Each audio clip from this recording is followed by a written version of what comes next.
Welcome back to episode 4 of the Counterfeit Emotions podcast. I'm Curtis Morley. I'm an emotionologist. And I want to say thank you for joining me on the journey to find the one emotion that can't be counterfeited, and that's peace. Today, I'm really excited because I have a special guest, Randy Sparks, who is the founder of the Sparks of Gratitude podcast and a dear friend of mine. And we have had so many deep conversations. I'm super excited to finally be able to get this on film.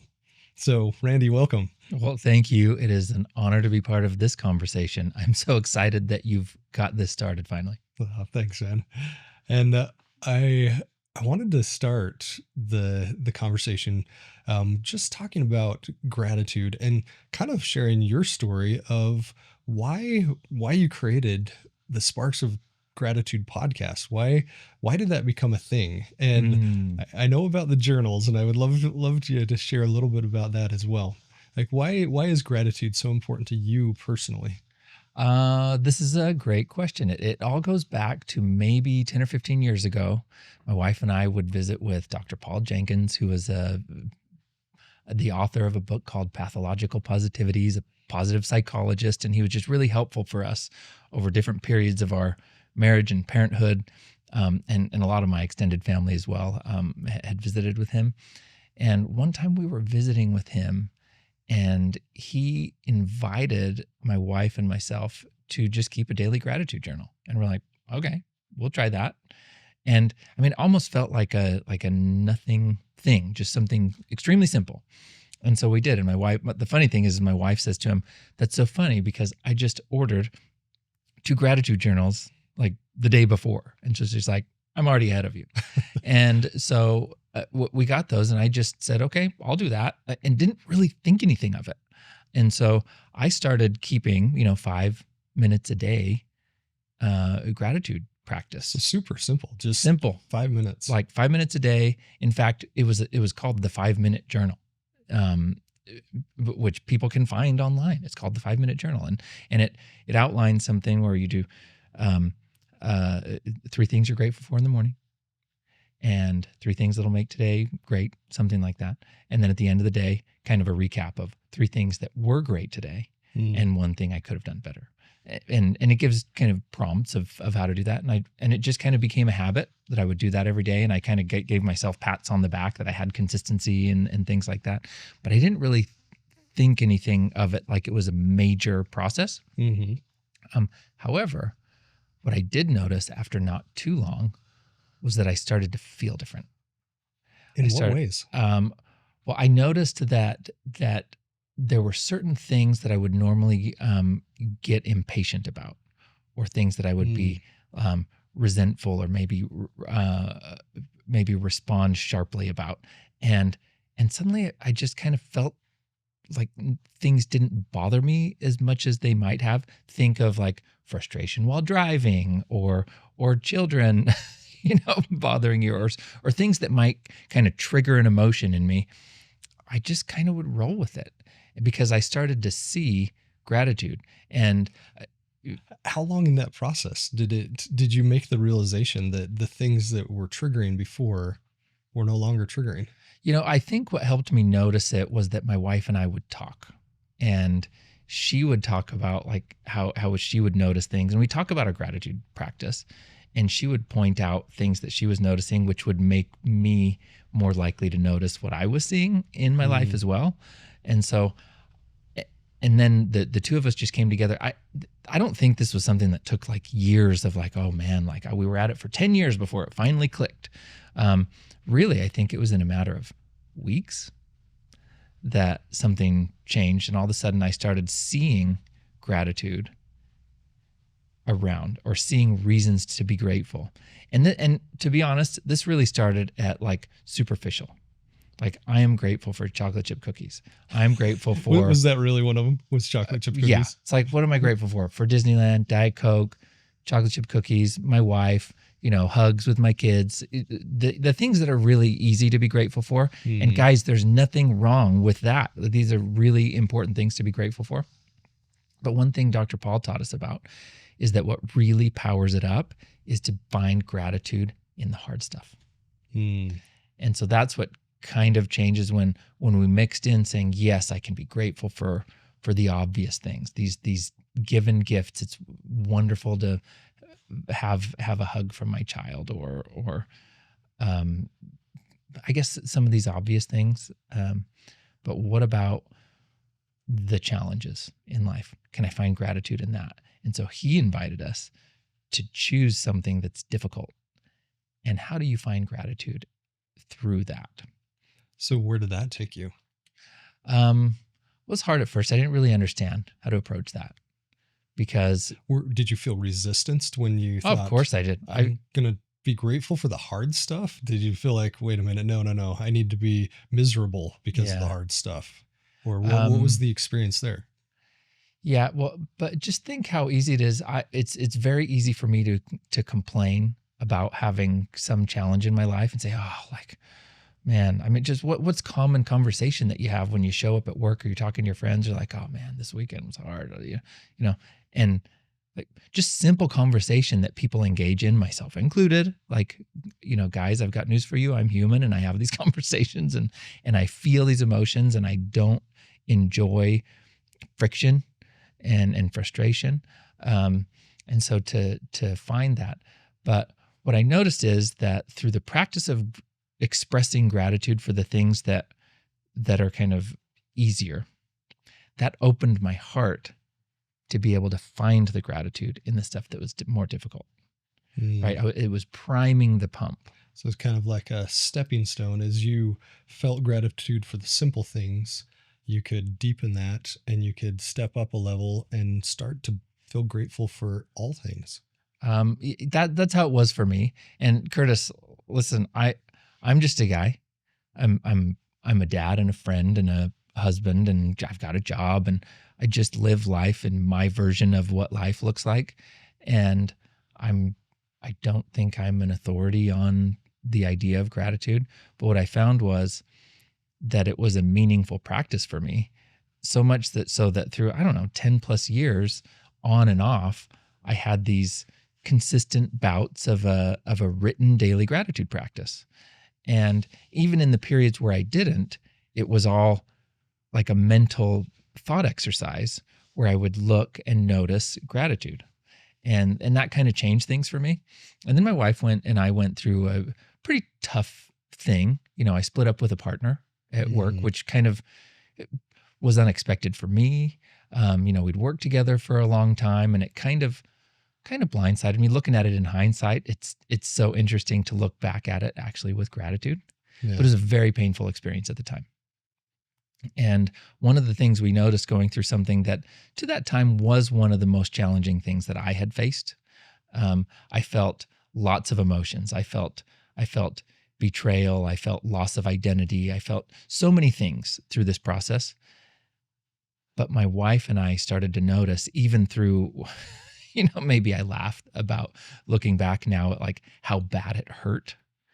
And I say, really, that's why you hurt so bad? But the truth is the hurt was real. The pain was real.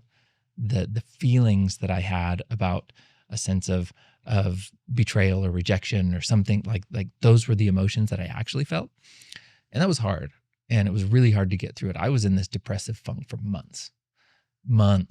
And really it was my wife kind of like grabbing me emotionally by the hand and dragging me emotionally through this to just kind of continue. But she helped point out and helped me notice again all the gifts that were coming through this experience and the blessings and the things that were revealed to us along the way. Mm-hmm. Just it opened the door for something that we hadn't seen before, and going through this pain. And she said afterwards, we kind of got through this, and had I not gone through that, I wouldn't have stepped into the thing that I went into next. Right? It was the path. It was the gateway. It was the path. It was the perfect thing for me. And I felt so much gratitude for that. I don't want to invite the pain I had. Mm-hmm. I don't want to seek that. But what I see is what came through it. And in that process, my wife and I would talk about all the gratitude that comes from it, and we have so much to be grateful for. We saw the blessings in the darkness. We saw the joy and people helping and people giving love, and it was just beautiful for us. And just we felt this nudge from God, higher power, the universe, nudging us, saying, I've given you a lot. You need to give. And we didn't know what that meant. And my wife kept saying it to me. It's like, we need to do something. And we're like, what are you talking about? Like, I don't even know what that means, Curtis. I don't know what this means, that we need to do something to give back. What do we have to give? Right. And but we knew it wasn't something superficial we needed to give, like, oh, go donate or go serve at some place like that, which is all beautiful things to do. We felt like there was something we needed to give, and we're like, well, this gratitude practice is meaningful to us. Literally, it just felt like this simple, almost nothing. And we said, well, gratitude's something that's important to us. Yeah. So we said, well, what if we just print our own gratitude journals and start giving them to people?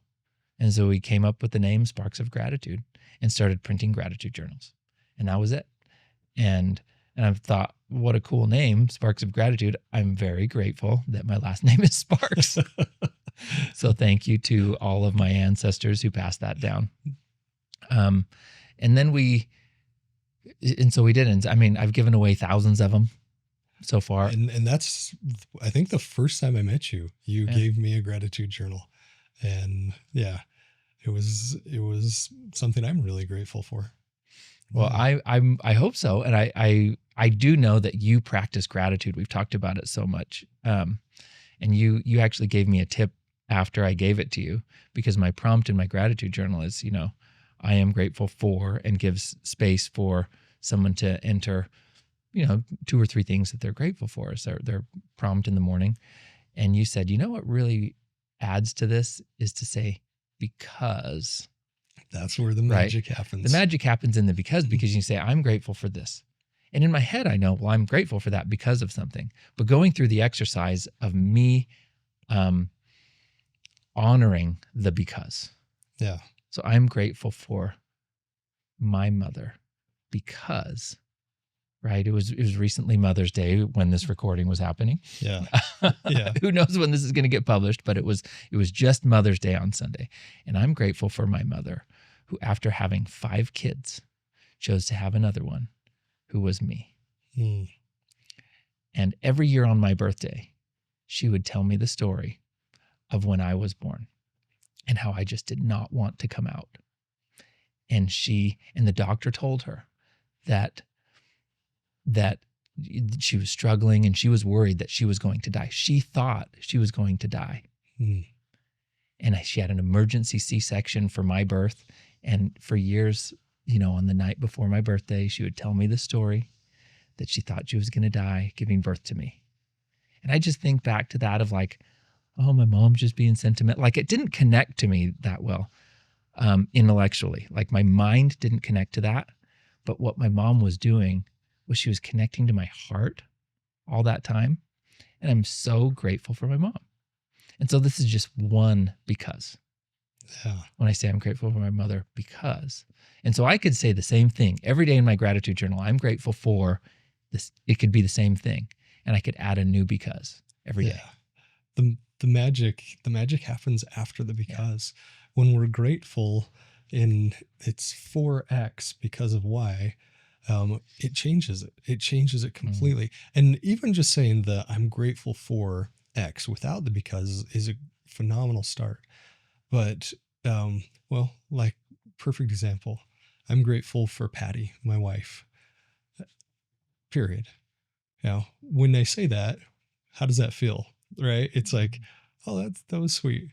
But if I add the because, if I add the magic to the end, I'm grateful for Patty because when I'm in her arms, I feel like I'm home. Because I've never felt more love in my life than from her.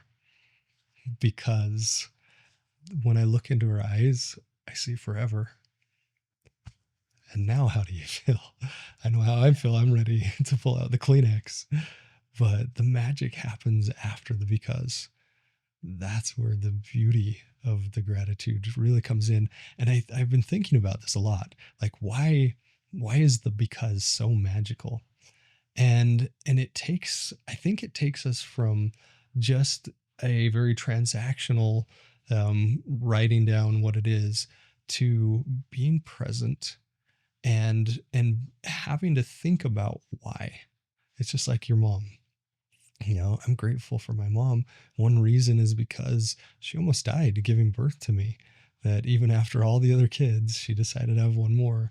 That you wouldn't be here if she didn't do that. And that's the story. That's the story our heart sings after the because. I love that, Curtis. And if we flip this around and talk about, well, what's happening when we say, I'm grateful for because, right? That's opening up my own understanding. That's teaching me the reason underneath this gratitude. So I'm teaching myself, and this is teaching my heart, my soul, like the frequency of my, the resonant frequency of my body, my energy changes when I go through that process. But why does it work that way? I'm grateful for because if we flip that and go externally, the world is starving. People are starving to feel appreciated, right?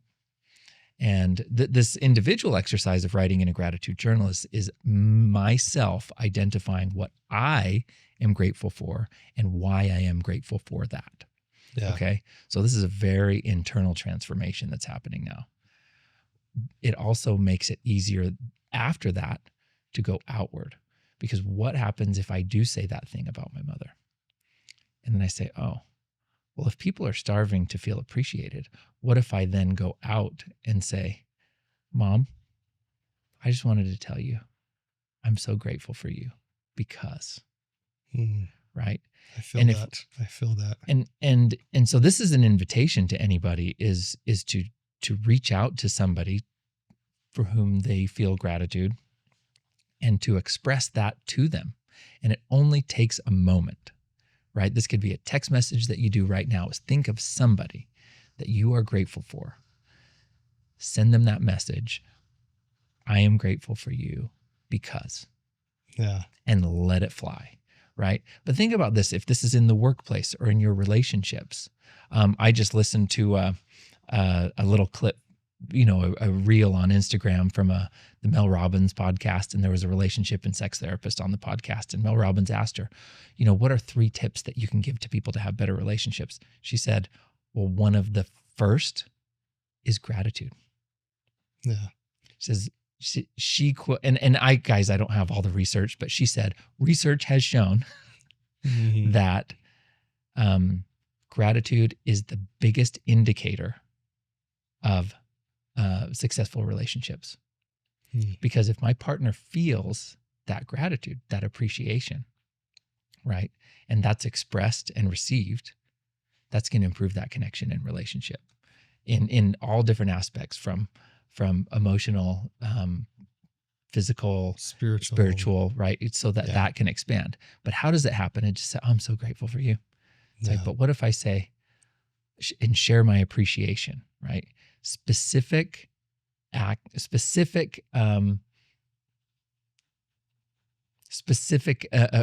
for specific things. So I say, Curtis, I am so grateful for you because when I was struggling the other day, you just called me to fill in the blank. Or if someone in my that works on my team. It's well, you just did this last week. You just sent me a text and you said, Curtis, I am grateful for you because, and it was amazing. It was so simple that it probably took, 30 seconds to write out. And it was so meaningful. And they've actually done that. I'm trying to remember which university did it. I think it was Stanford. They studied gratitude, and they found that if you just write it down, it gives a 4% increase in happiness. If you write it down with the formula of adding the because, I believe it goes up to 12%. But the magic, the crazy sauce of this all is that if you share it, your happiness goes up 19 to 20%. And I don't know of any drug out there that is that effective. I don't know anything that you can do that has that big a shift. Like if you could do that much in business, like if there was one tool you could say, okay, do this and you get a 20% increase. There's nothing out there as powerful as gratitude.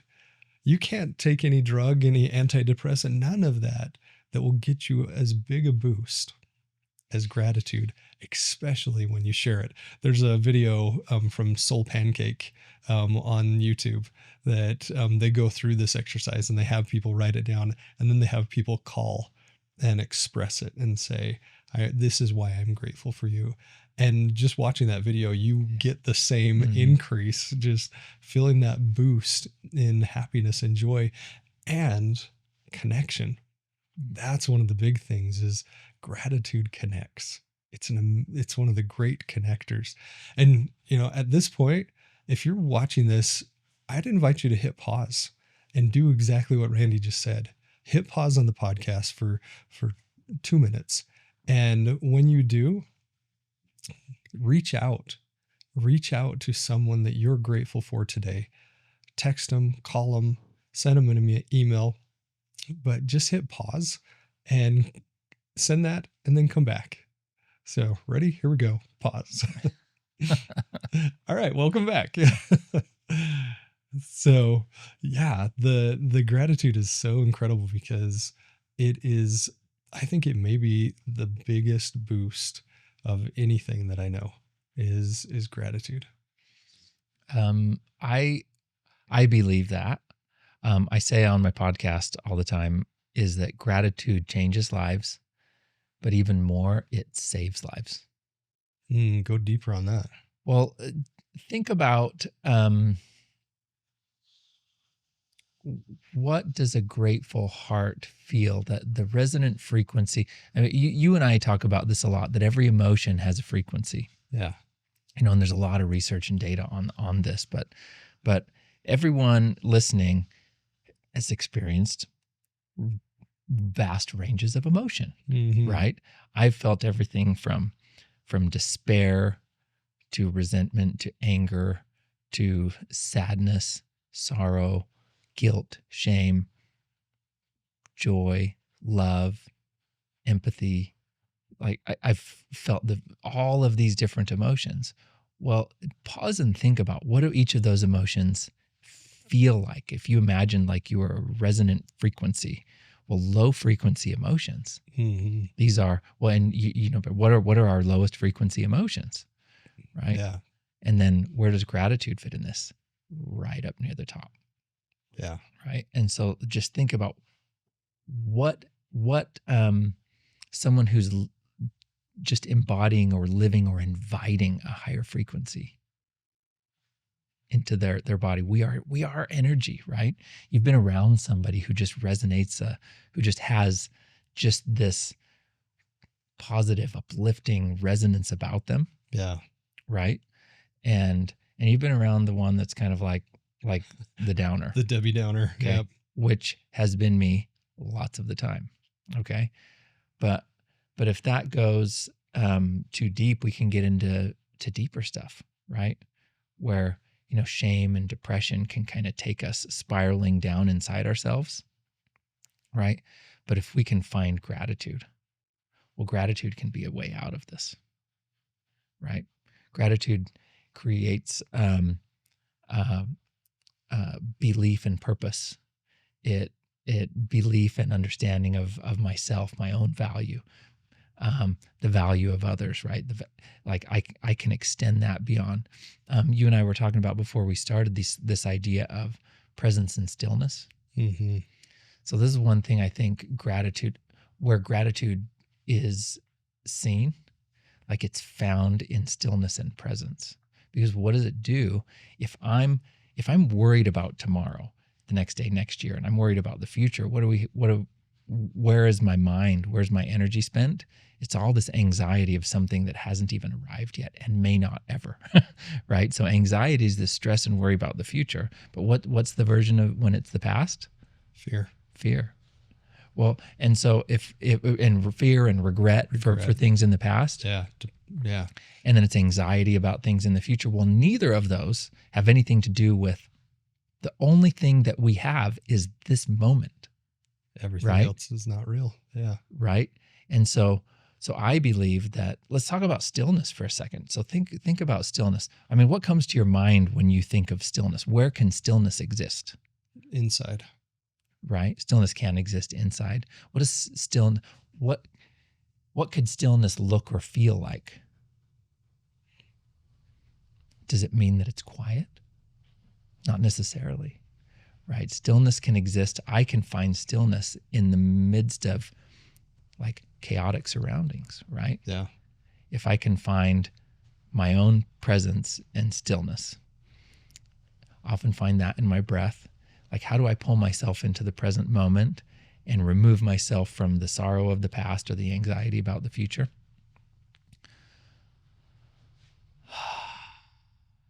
Just do some box breaths, take some breaths, kind of bring myself back to this moment. Because if I'm in this moment, I'm opening myself to be able to see, to notice, and pay attention. And that's where I can find gratitude. And so I like the idea of, if I'm feeling gratitude, I am in the present moment. Yeah. Right? I think it's hard for me to feel that when I'm outside of presence. Yeah. One of my favorite quotes is that perplexing on the past produces pain. Fretting on the future fuels fear. Only the present provides peace and power. Only getting into the stillness of the present and getting into reality. Because I'm trying to think if it was the Dalai Lama that said it, that the present is the only thing that's real. The future isn't, the past isn't. The present is the only thing that's real. And that you're so spot on that gratitude pulls us into the present. And a couple things come to mind with that is that, you know, the quote, where your focus goes, your energy flows. And that's coupled with a scripture, seek and ye shall find. If we seek the things that are wonderful in life, if we seek the attitude of gratitude, we'll find it. And the opposite is exactly true too. It's, seek and you shall find. If you're seeking misery, to blame and shame and all of those emotions, you're going to find that. You're going to find misery. Whatever you seek, you find. And it reminds me of the Chinese farmer story. Yeah, this one's a good one. I love the Chinese farmer story, but I want to actually give it a little twist because so the story goes that there's a Chinese farmer and he's got this prize horse, and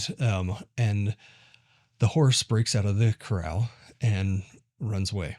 And all of the townspeople come and they say, oh, this is the worst thing ever. Oh, you poor thing. And they started to commiserate with the farmer. And his response was, maybe. And then the next day, the horse comes back, but he had found a wild herd and several of the other horses came with the farmer's horse. So now the farmer goes from one horse to multiple horses, and the townspeople come and, oh, you are so blessed. You're so lucky. Oh, this is so incredible. And he says, maybe. And then the next day, his son tries to tame one of the wild horses, and he's on the horse and gets bucked off, breaks his leg.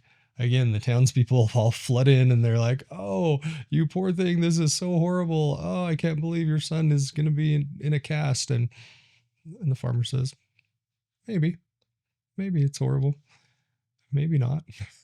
And then the next day, the imperial soldiers come and they are saying, we are going to take all the young men to war, except for the farmer's son who broke his leg. And the townspeople again, oh, this is so amazing. And his response was, maybe. And I really like this story because you never know what's coming next. Just like you talked about with the split in the business and how that was at the time, it seemed so devastating. But like the farmer said, well, maybe, or maybe you need to be in a better place. Mm. And the twist I want to give the story is that we can be grateful, just like you said earlier, for all of it. And I know that may sound pedantic, and that may even sound like, oh, you're just being, this Pollyanna of, well, yeah, just put on the happy face. And that's not what I'm talking about. I'm not talking about, okay, just always smile no matter what, but truly find gratitude in what we think of as good and the bad. It's what we think of as the positive and the negative, that everything can be for our good. Yeah, Everything. that's the overarching theme of my podcast, is through these conversations that I have with people from all different parts of life and stories, from pastors to coaches to professional athletes to authors and artists and business owners, that they're telling and sharing their experience, which is life. We're all going through this together, right? Yeah. We're all having our individual experience, but how often we can look at someone else and say, yeah, me too. But this idea of life doesn't happen to us, it happens for us. I think I heard somebody say that on my podcast once. Sound familiar, Curtis Morley? It does. You guys can check that one out. Curtis was on the podcast a while ago, and we're going to have you on again. Excellent. So what I think so beautiful about that story and how you're bringing this in is gratitude brings us to the present. Gratitude can expand to be not just for the easy stuff, the good stuff, the pleasant things, the given gifts, I think, as C.S. Lewis calls them. Yeah. But how do we find gratitude through the hard stuff, through the pain, after the pain? There's this idea of presence about it. What I think, and I've been having this conversation with a bunch of people lately about this idea, is that gratitude being the highest form of acceptance of what is. Mm. Right? Yes. And so acceptance. So I think this is real key. What does acceptance mean? What does acceptance involve? And acceptance of internal and externalities that we have in our life. What do I mean by that? So I had a beautiful conversation with a dear friend, Devin Rapley. We've had a lot of conversations about this. Was this on the podcast? We did have it on the podcast, and the conversation has continued just that was ever since then. That was one of my favorite episodes of the Sparks of Gratitude. And you guys, if you haven't already, go listen to the Sparks of Gratitude. It is one of my favorite podcasts. It's beautiful every episode and so enlightening. So make sure you go and check out Sparks of Gratitude podcast with Randy. The episode with Devin, that one was one of my favorite episodes. Yeah. It hit real close to me because he opened an internal view of this for me about acceptance. Because I have different parts of me in my life and my past, which I have things that I am ashamed of, that, behaviors, decisions, mistakes, all of these things that have kind of splintered and fractured in my life. But what do I want to show and bring to people? I want to bring, like, all right, well, I go to work and this is the version of Randy that I put on display. And I'm at home and I'm in front of my parents and this is the one. And when I'm in church, or when I'm in all these different parts of my life or with my friends, this is the version of me that I'm putting out there. People ask me, hey, Randy, how you doing? I'm like, oh, well, I'm doing great. But I'm like, you know what? I've got darkness and I've got shame and I've got just different splintered parts of me that I'm saying, well, I don't love that part about me.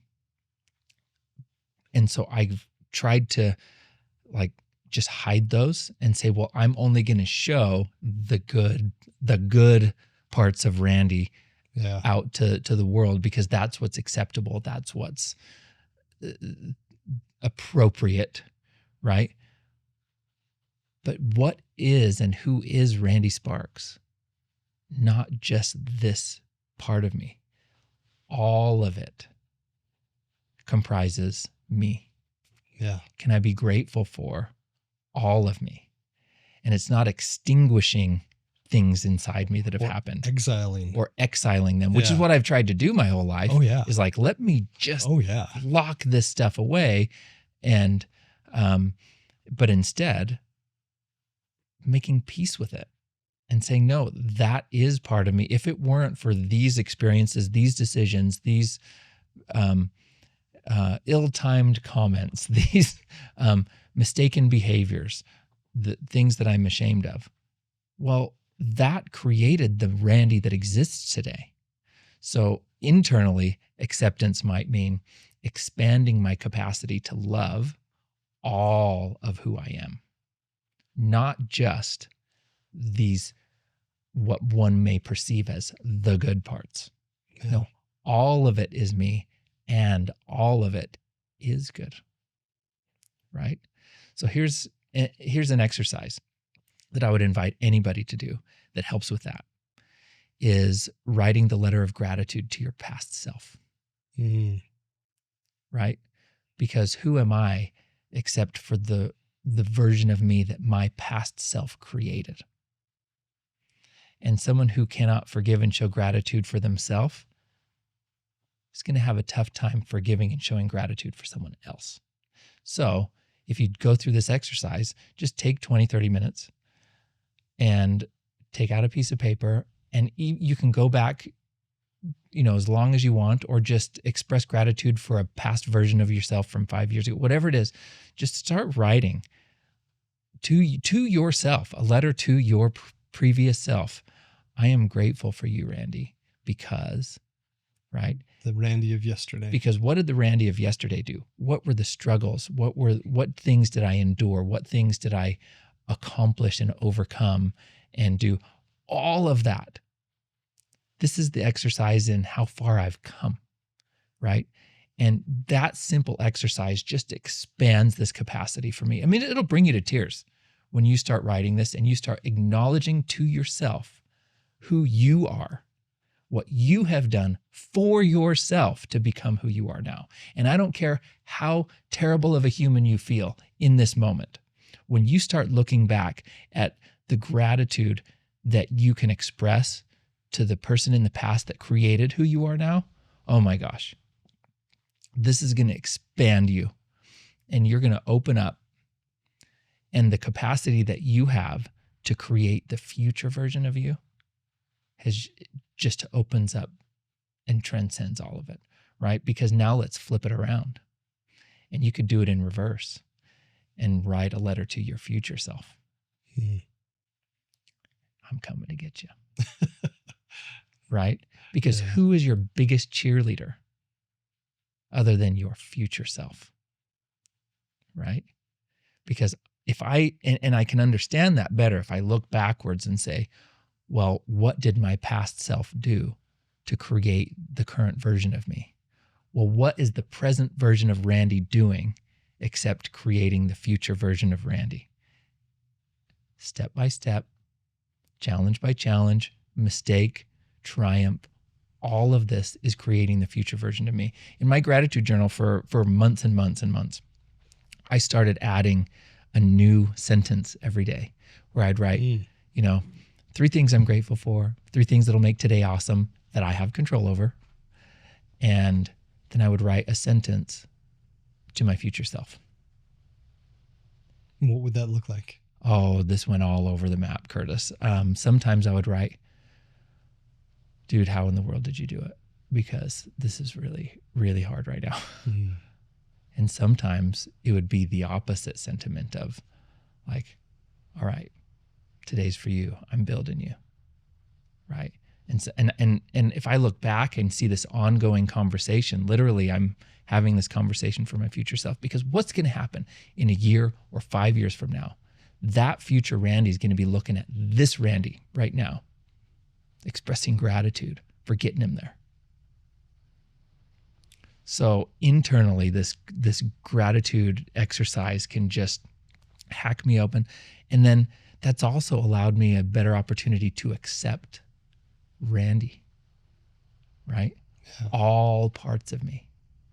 And then what does that do on the flip side is then when I look at Curtis, the compassion and acceptance and empathy I have for you has just opened up a little bit bigger. Right? Yeah.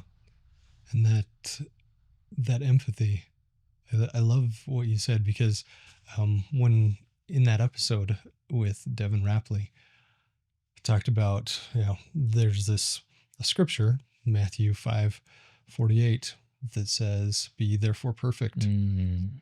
And for Christians like us, that can feel actually very condemning, because I'm nowhere even close to perfect. Yeah, perfect in the sense that maybe our modern definition of perfect, Infallible. right? Yeah. Infallible, without flaw. Yes. And you talked about that, be therefore perfect is not, if you go back to the Hebrew and even the Greek, it means whole or complete. Yeah, teleos. Teleos is the Greek word in that scripture, in the Greek translation. And teleos does not mean without flaw. Doesn't. This flawless diamond, right? Yeah. And it's like, and that's a difficult thing for me, because that invitation creates that I am less than, I'm not good enough. I'm not acceptable by God or my community or something, because I am less than. And so if this commandment is to be perfect, it's like, well, I'll go to church and people will be talking and saying, and I'm like, oh, well, I should be something that I'm not. And they sure look perfect. Right. And then it's this whole game, right? This comparison game.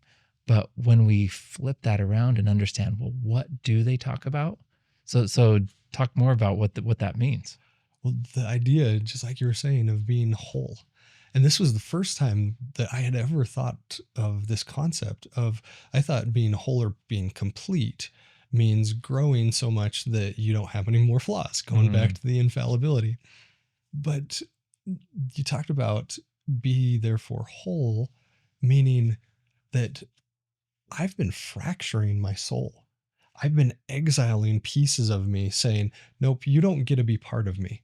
I don't like you. I don't like when I stole the cookie when I was 10 years old. I don't like that. So you have to go over there. You don't get to be part of the whole. You don't get to be part of me. And once we start accepting those back into ourselves, and I love that exercise you described of doing it with gratitude, not just saying, oh, I'm okay with you, but saying, I'm grateful for you. And the first time this happened to me, I was on a retreat in St. George. It's called The Rise. And Austin Ellis, who led the retreat, he actually had us visualize going back to see the Curtis of yesterday, to see that person. And Randy, getting a little vulnerable, I didn't like the Curtis of yesterday. I was ashamed of him for so many things. And it wasn't like I was a horrible kid and I was, doing drugs and shooting people and nothing like that. But there was a lot of shame inside my soul. And I didn't really like him. I didn't want him to be part of me. I wanted him to be over there and exiled somewhere else, so people didn't have to see my flaws, didn't have to see my fallibility, because I've got so much of it. And he invited us to look the Curtis of yesterday in the eyes and say thank you. And Randy, this was so hard for me. When I saw him, I didn't want to say thank you. I wanted to say, why couldn't you be better? Why couldn't you have just, held on a little longer? Why couldn't you have done these things? And when I saw him, and when I saw that the Curtis yesterday was doing the best he could with the tools he had, that he was the one that got me to today, I wrapped him up in my arms. And I said, thank you so much. And I laid him down and I said, I've got it from here. You can rest. You don't have to keep fighting. I can take it from here. And that was the first time I ever thought that the Curtis of yesterday can be part of the whole. That I can bring that person back inside me and not only accept, but truly love in gratitude the fact that he got me here. Because there's only one thing that I'm 100% on, and that's making it through every single day of my life. And that Curtis was the one that got me here. Sit with that for a minute. Yeah. I am grateful for the past Curtis as well. Thank you. Thank you for bringing this Curtis into my life. Thank you. And you're welcome. I'm so grateful for our friendship and the amazing conversations we have and how you've helped me be even more grateful. And I love what you said earlier about being grateful, not just in the good times or for the gifts that we're given, but changing our mindset into a very transcendent. Like if you look at all of the emotions, there's a few that are really, really transcendent. Curiosity is an amazingly transcendent emotion. Surrender, maybe the most transcendent, but gratitude is right up there. Gratitude is such a transcendent emotion. And you talk about the story of the life happening to me versus for me. A few years ago, I had the hardest trial of my life of going through a divorce, and it crushed me. It absolutely crushed me to the point where, I was sobbing, just weeping on the kitchen floor. I was living in my brother's basement, and it crushed me.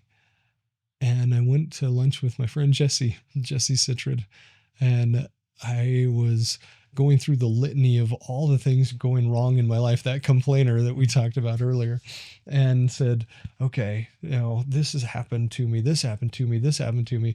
And he's like, Curtis, time out. It's like, life doesn't happen to you, it happens for you. And I'm like, whoa. He must not have heard. I better go through the list again. Let me just restate everything I just told you. And he's like, Curtis, he's like, life doesn't happen to you. It happens for you. And he said, all of these things are for your good. All of them, including, and this is when this wall hit my heart. He said, including the pain. It's for your good, including the hard, including the tears. They are all for your good. There is nothing that's not for your good. And it hit me so hard. And I dug deep on that concept. I'm like, well, how could this be happening for my good? And I wouldn't be here today. I wouldn't have counterfeit emotions if I didn't reach that lowest point in my life where everything was stripped away. And when I got there, when I got to that point, I realized I've only got 4 things that are inherently mine, that are sovereign to me. There's only 4.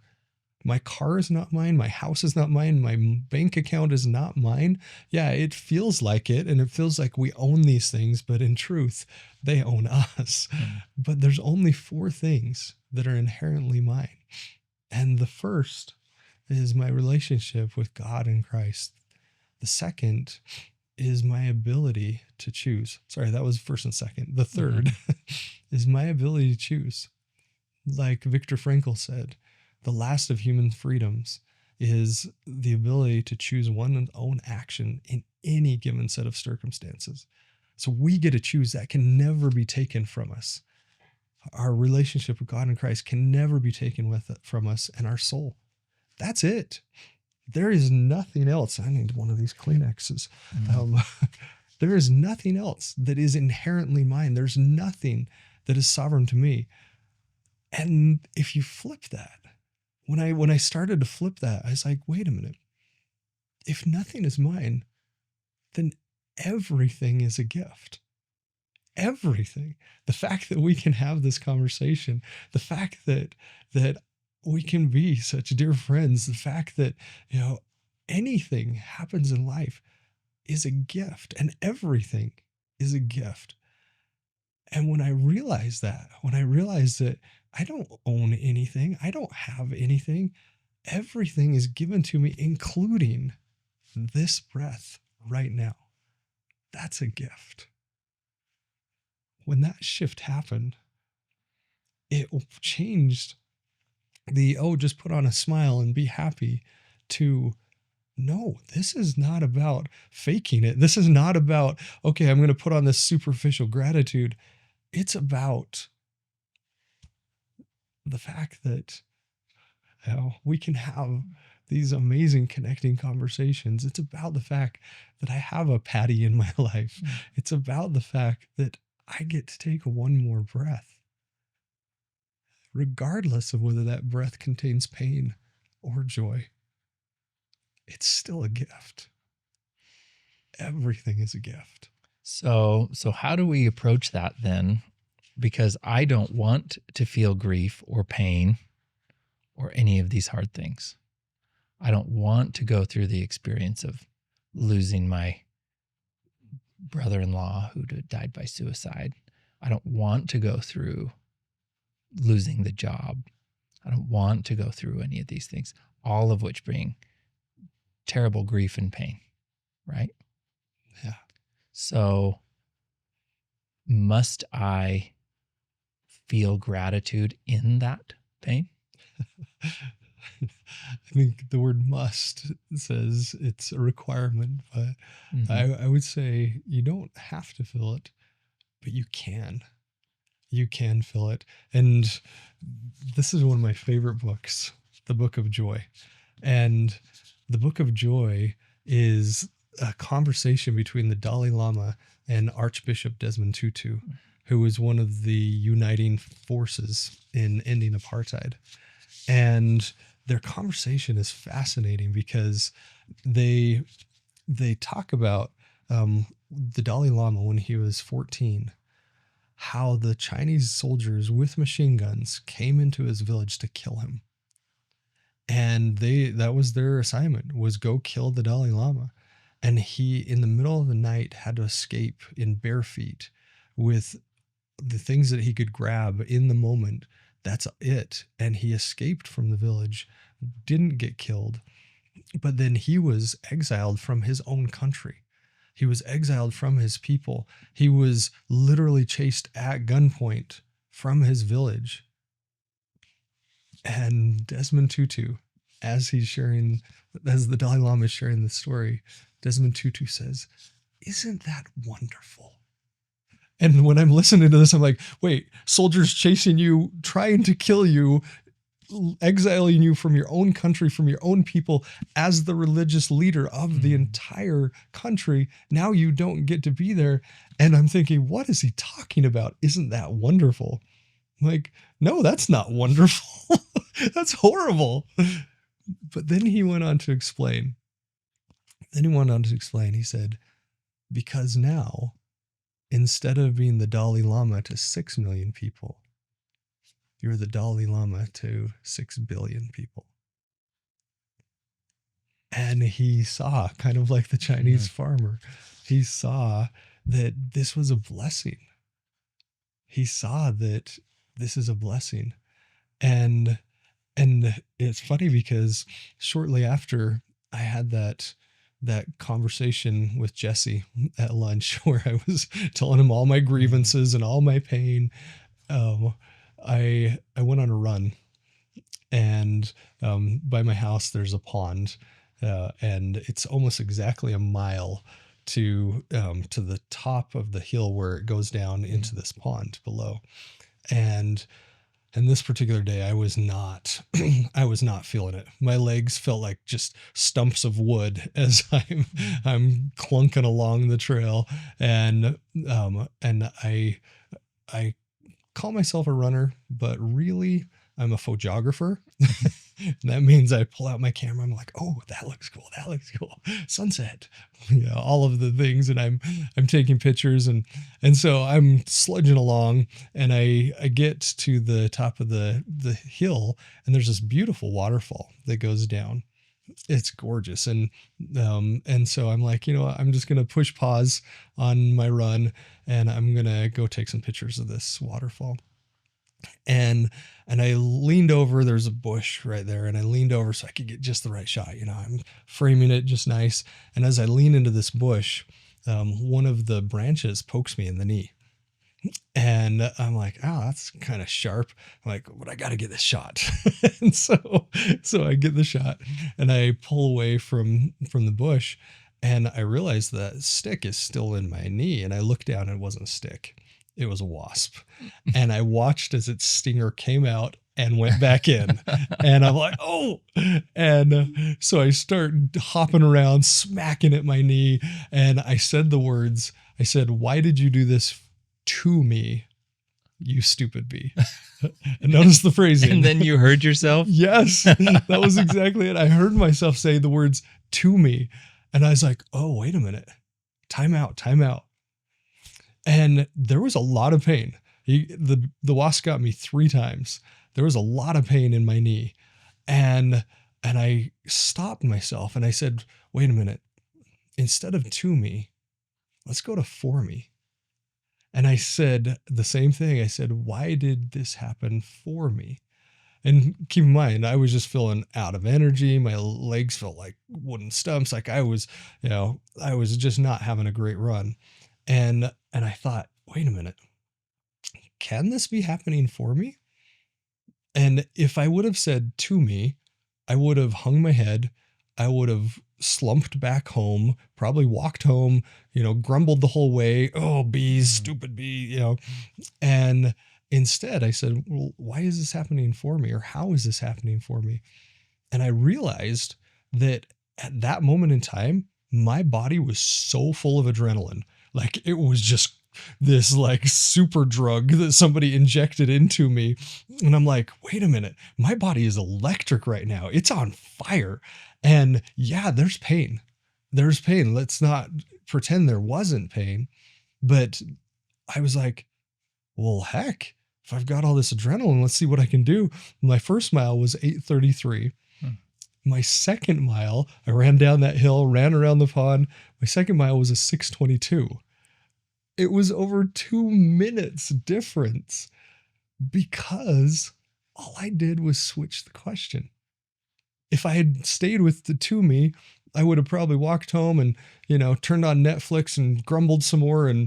But instead I said for me. And you should have seen me. It was probably ridiculous. I probably had this silly grin on my face as I'm running around the pond, and people are looking at me like, what is up with this guy? And I'm just sprinting, feeling like Usain Bolt, because I was just coursing through my veins with adrenaline. And that was the difference. But the pain didn't go away.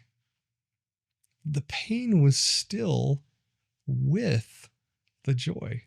There, and that's the key, Curtis. And so here's the risk that I face is finding, and why I ask, must we feel gratitude in the pain, in the sorrow, and I feel like there's a risk here that I face of, has anyone ever said to you during something hard, Curtis, everything happens for a reason, right? And you just look at him like, well, is there a reason that you said that? Because that was a really stupid thing to say, and maybe sometimes the reason is because you're an idiot, insensitive, right? And sometimes it's hard to say that, and people's hearts, they're coming, they want to help people feel better, right? I tease about it, but the truth is there's a risk of masking and covering up the emotion, the pain, the struggle,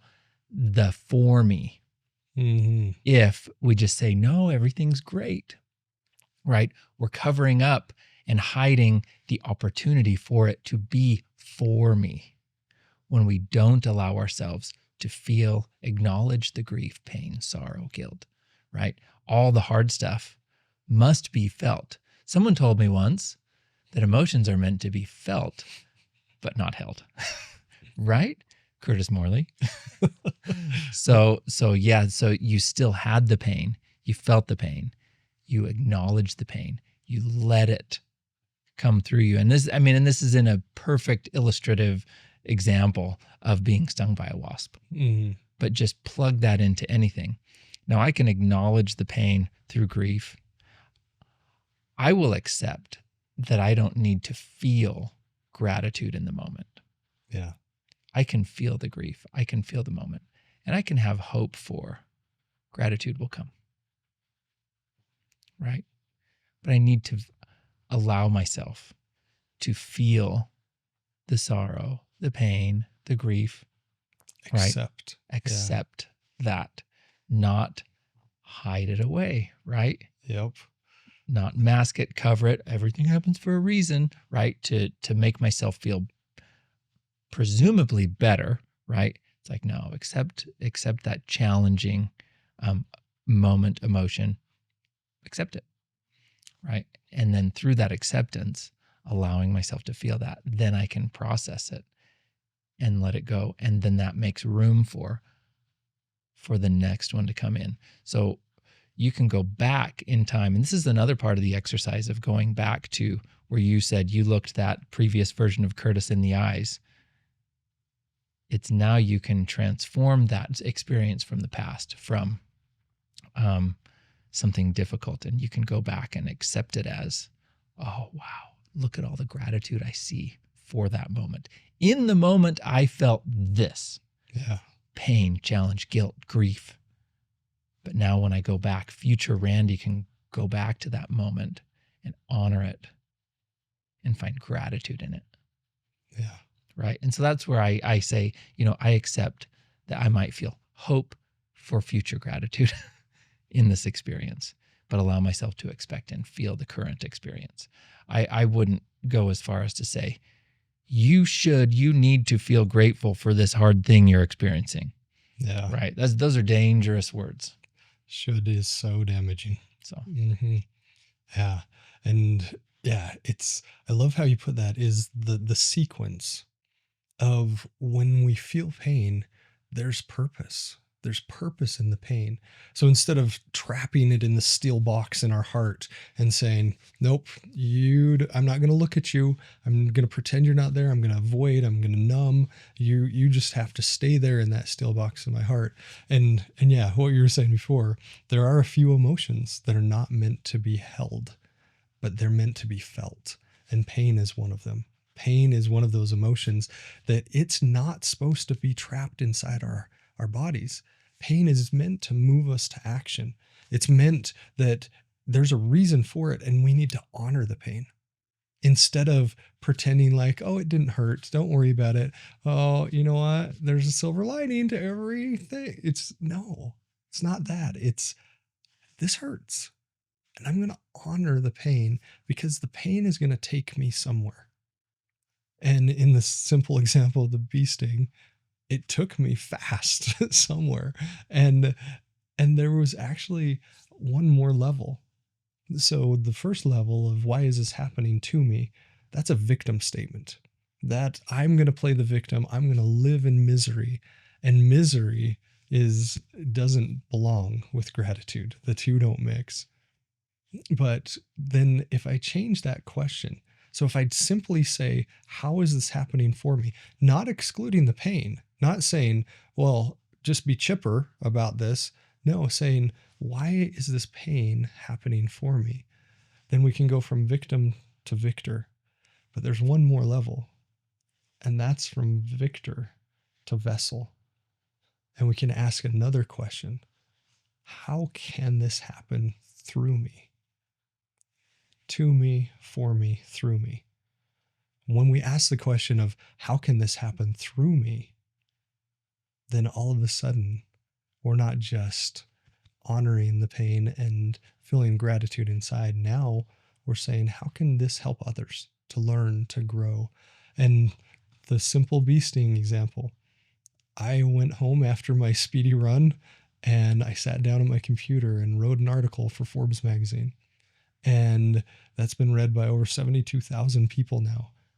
Because instead of grumbling, hanging my head and watching Netflix, I said, how can this happen through me so that other people can be benefited as well?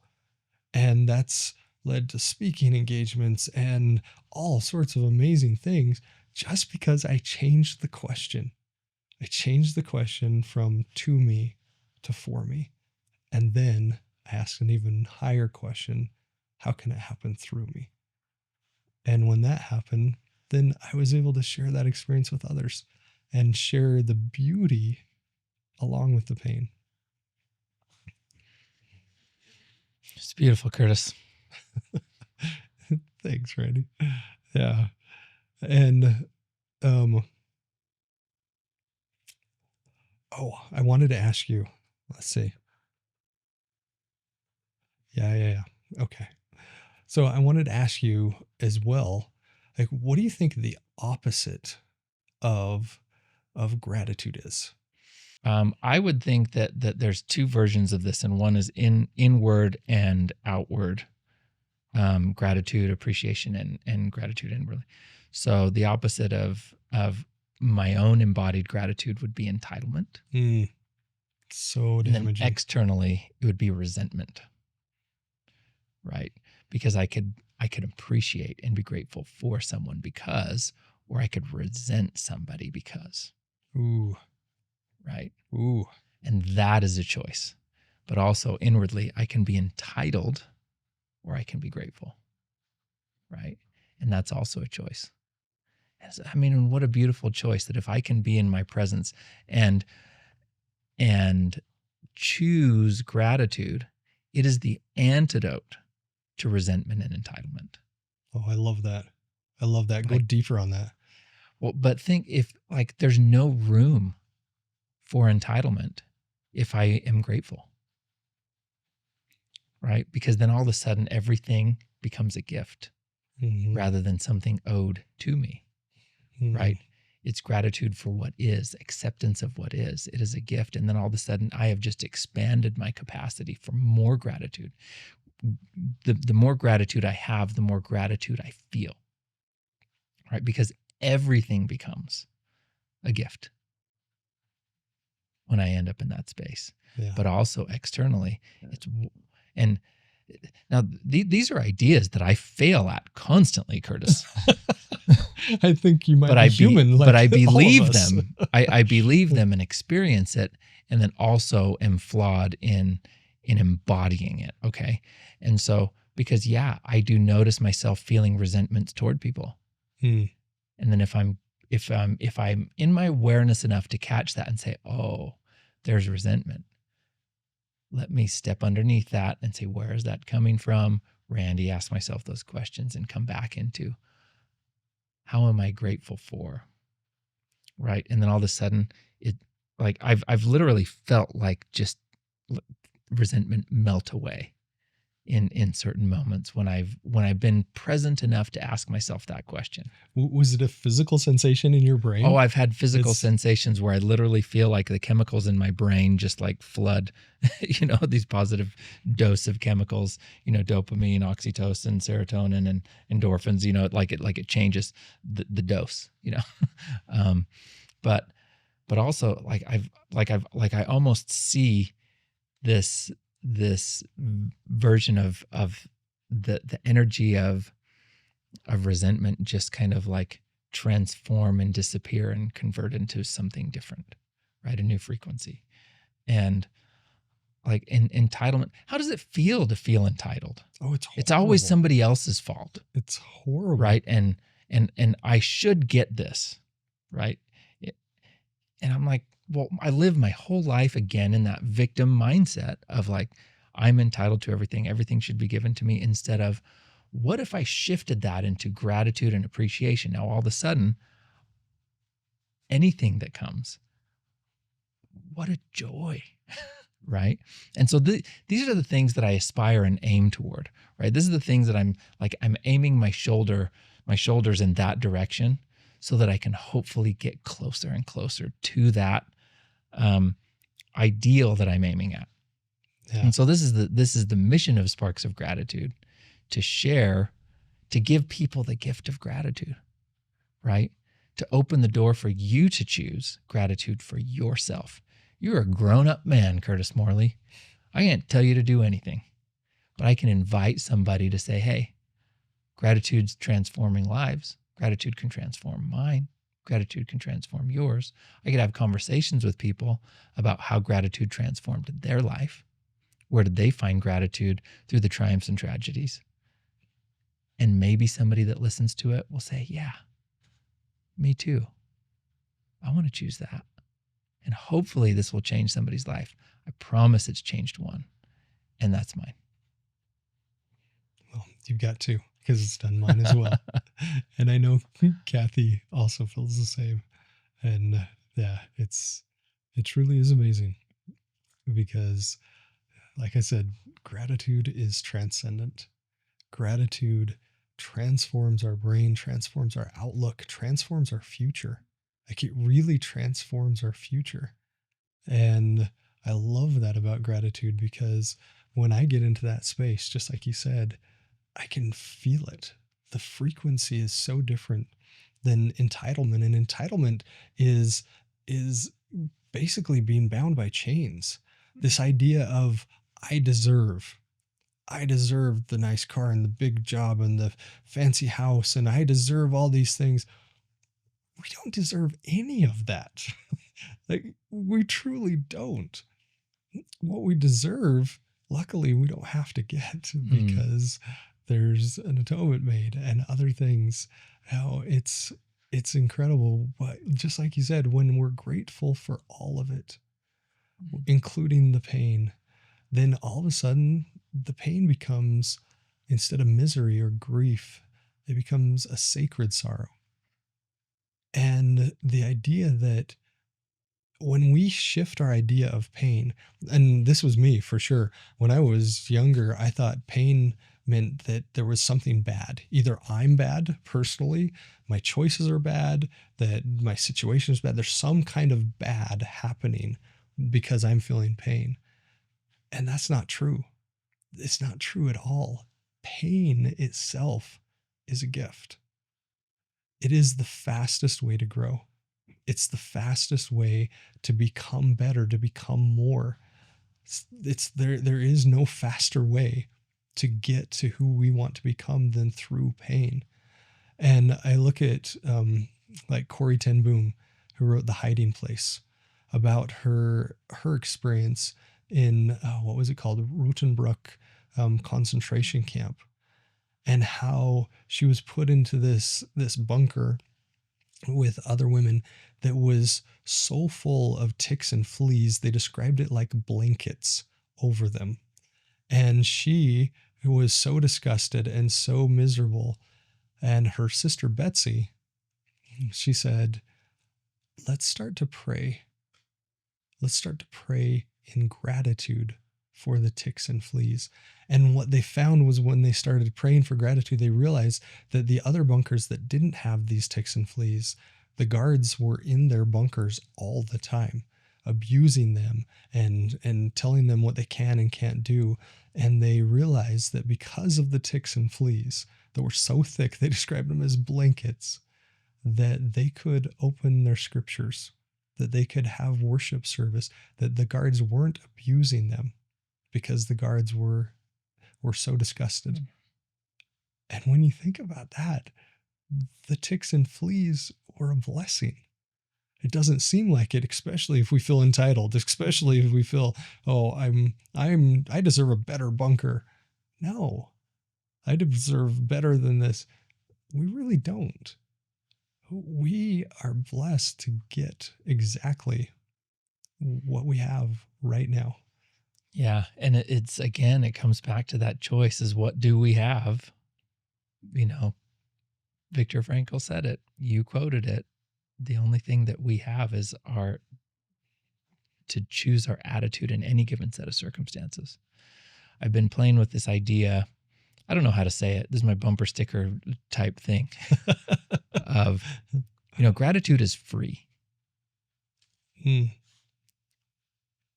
But not just without cost. Is you can just choose gratitude. It's free. You don't need to buy a gratitude journal from me. Gratitude is free. You don't need to buy one from anywhere to choose gratitude. But gratitude frees. Gratitude is freeing. Gratitude liberates you from entitlement and resentment. It is this expanding, transcendent liberator. And you have the power to choose it, right? Corey and Betsy Ten Boom had the power to choose gratitude and transcend all of the horror of their experience in gratitude. If they can do it, I think I can choose gratitude in my privileged life. Yeah. First world problems. Yeah. And be grateful for the pain, be grateful for the hurt, be grateful for the blessings, be grateful for the joy, just to be grateful for all of it. And that brings us into the present. That was such a great way to wrap things up. If you were to say if you were to offer one invitation to the listeners around gratitude and how gratitude creates an environment where we can be our most authentic self and get away from the counterfeit emotions, what one invitation would you give to the listeners to really be able to tap into the power of gratitude? I like the idea of just see what happens when you think of an individual for whom you have gratitude. Think about that. Think about why, and then express that to them and just watch what happens. Notice how you feel. Notice their response, and then multiply that. But just try it once. Because then if you do that in your own daily gratitude practice, you get to do that with yourself constantly. But just try it. Express specific and sincere expression of gratitude to someone else. Excellent. So the invitation is daily. Are we doing this daily? You could do it daily. I'm just saying, just try it once. Try it once. Okay. See what happens. One time. And then I think you'll see and experience something. And why wouldn't you want to have that more often?